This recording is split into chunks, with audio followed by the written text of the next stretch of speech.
Terima kasih. Kali ini seperti biasa saya dengan Mas Makmur. Eh, Hari ini kita mau bahas ini gerakan menyayangi anak yatim ya, Mas ya. Ini, Gemati, Gemati, tulisannya Gemati. sesuai kaosnya. Yes, sesuai kaosnya, Gemati. Gerakan menyayangi anak yatim. Nah, eh, sebenarnya apa sih ya keutamaan atau manfaat atau apalah mengenai anak yatim ini, gerakan menyayangi anak yatim? Moga Mas Mawar. Ada dua cerita yang masyhur tentang peduli anak yatim itu. Yang pertama dulu Rasulullah menyampaikan ana wa kafil yatim fil jannah hakadha. Jadi saya akan masuk surga bersama orang yang mengkafalai atau menyantuni anak yatim hakadha. Surga seperti dua jari yang berdampingan. Ini yang pertama. Jadi keutamaannya ya jelas Biar masuk surga. Salah satu cara kita masuk surga itu menyantuni anak yatim. Yang kedua dulu ada cerita gini. Ada orang yang masalah hidupnya banyak.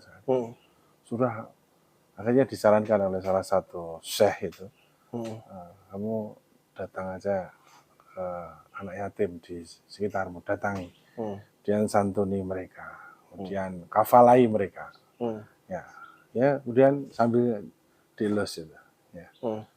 Alhamdulillah, ya kemudian ternyata begitu kita datang pada anak yatim, menyantuni anak yatim, kemudian hati ini menjadi halus, kemudian menjadi tenang, kemudian menjadi lebih objektif memandang persoalan, sehingga kemudian akan muncul solusi-solusi, muncul banyak peluang-peluang yang kemudian ketika dikelola sungguh-sungguh menjadi solusi persoalan hidup. Dan yang ketiga ada tambah satu. Rasulullah itu pernah mendapati ada anak menjelang Idul Fitri gitu ya. Setelah itu lihat anak-anak banyak ceria pada bermain. Ada satu yang diam saja. Kenapa kamu diam? Kenapa kamu kok nggak ceria seperti anak-anak yang lain? Nah itu saya ternyata itu anak yatim yang tidak punya baju baru. Anak-anak mungkin pada Lebaran mau pakai baju baru. Akhirnya anak itu dibawa pulang ke ke Nabi, kemudian dibawa pulang, mandi, dikasih air bersih, kemudian ketemu dengan Fatimah putrinya Nabi. Dan diberitahu kalau kamu nggak punya ayah maka akulah akan menjadi ayahmu. Kalau kamu nggak punya saudara maka Fatimah anakku yang akan menjadi saudara. Dan itu dilus-lus yang Nabi, dikasih makanan, dikasih uang saku, dan itu salah satu riwayat terjadi di tanggal 10 Asyura atau 10 Muharram. Sehingga banyak kemudian yang menetapkan 10 Muharram menjadi hari yatim internasional. Tapi itu salah satu riwayat saja. Intinya bukan soal penanggalan itu, tapi intinya adalah mari kita peduli pada anak-anak yatim sekitar kita santuni mereka, karena mereka itu anak-anak yang sangat butuh perhatian. Anak kita saja yang kita masih bagi orang tuanya masih lengkap aja, kita memberikan perhatian yang luar biasa. Dan anak-anak yatim yang punya orang tua salah satu atau kedua orang tuanya itu demikian susah sekali. Makanya Islam ini sangat memperhatikan karena begitu pentingnya peduli pada anak yatim. Makanya Gemati ini, singkatannya gerakan menyayangi anak yatim ini, marilah kita menjadi gerakan semua. Mari kita perhatikan anak yatim yang tinggal di sekitar kita, di panti maupun di pondok-pondok yatim, kita berikan perhatian dan kita berikan bantuan. Kira-kira berarti nggak perlu harus kita bikin sendiri panti yatim terus harus banyak anak yatim, itu enggak ya? Sebenarnya kalau mampu ya enggak apa-apa. Kalau mampu secara finansial, mampu secara perhatian, mampu secara waktu, bisa saja seperti itu. Tapi kalau tidak mampu, kita bisa mensupport lembaga-lembaga yang hari-hari ini sudah eksis, sudah seperti panti, pesantren khususnya yatim, kita support mereka. Gitu. Ya, dengan memberikan makanan, kafalah ustadznya, memberikan biaya pendidikannya, kemudian mereka eksis, kemudian kemudian bisa meraih cita-citanya. Iya. Karena dalam kehidupan ini membangun peradaban yang baik itu susah sekali dan waktunya lama. Tapi untuk merusaknya itu cukup satu orang. Dan Islam sangat mengantisipasi seperti ini. Satu contoh, jadi dalam satu riwayat saya diberitahu Hitler itu yang dulu salah satu petinggi di Jerman, ya, kanselir Jerman, itu seorang anak yatim. Seorang anak yatim. Kemudian dia tidur di pinggiran ember toko, kemudian disiram air, kemudian dia marah. Kemudian dia berjanji akan membunuh orang-orang Yahudi. Kemudian yang nyiram itu orang Yahudi. Akan menyiram seluruh Yahudi yang ada di situ. Dan itu terjadi. Nah, ini prototip anak yatim yang kemudian tidak terkelola secara baik.